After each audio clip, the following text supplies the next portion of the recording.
I'm going to take you through some squishy ball, Pilates ball exercises. So let's start out placing it at the base of your sacrum, right up against your rear end. Hands are on the outside of the leg, and you want to tilt back so that you're engaging your abdominals, and then use your arms to contract. Feel as though you're closing your rib cage like a corset. Squeeze and down.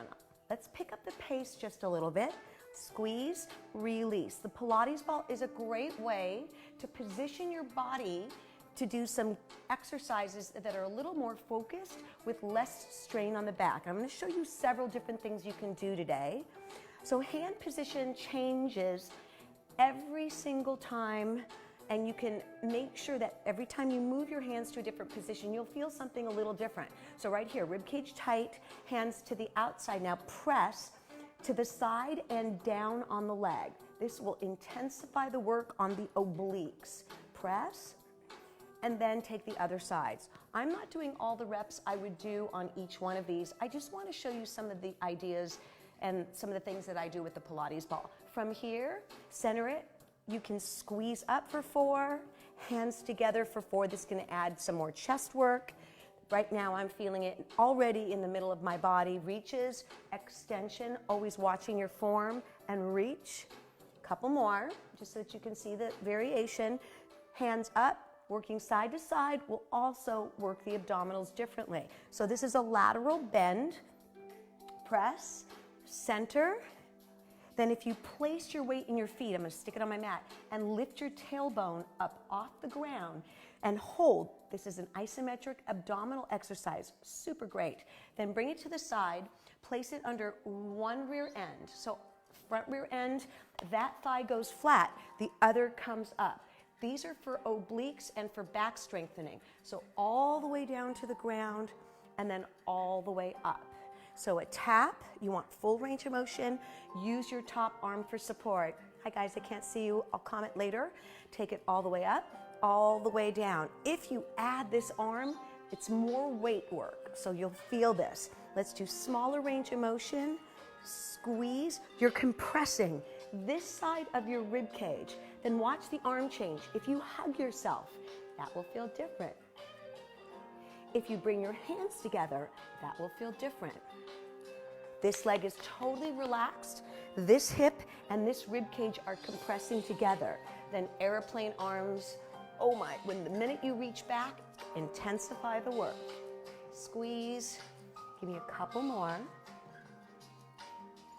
Then center it, bring that ball front and between the knees. Compress them. So you're doing adductor work, knees together. If you'd like to lift your legs up and you feel comfortable not on your tailbone, you can do rotations through the waistline. So one cheek, legs out, in, up and over, hold, extension. So these are great for the obliques, for range of motion in the lower back because you're rotating. And then of course you can always do a series of oblique work. Press, lift. Yeah, definitely feel that all along this rib cage. Give me a few more just like that. Press. And then you could take your ball, put it down on the floor. I call these shoelace planks. Put your shoelaces on the ball, out into a traditional elbow position, and bounce. Keep your torso in line. Fantastic for core work. You can't cheat by using your feet. Give me a few more just like that. And then I'll go on. Center it. Bring the ball underneath one knee. Plug down so that it doesn't rupture. Hands below your shoulders. And now I'm using this as a stability tool for my pelvis. Tuck the knee in and release. Head in line with the spine. Make sure you're not arching. You can do a variety of leg work. My knee is not touching the floor at all. It's elevated, and you'll notice it's shaking.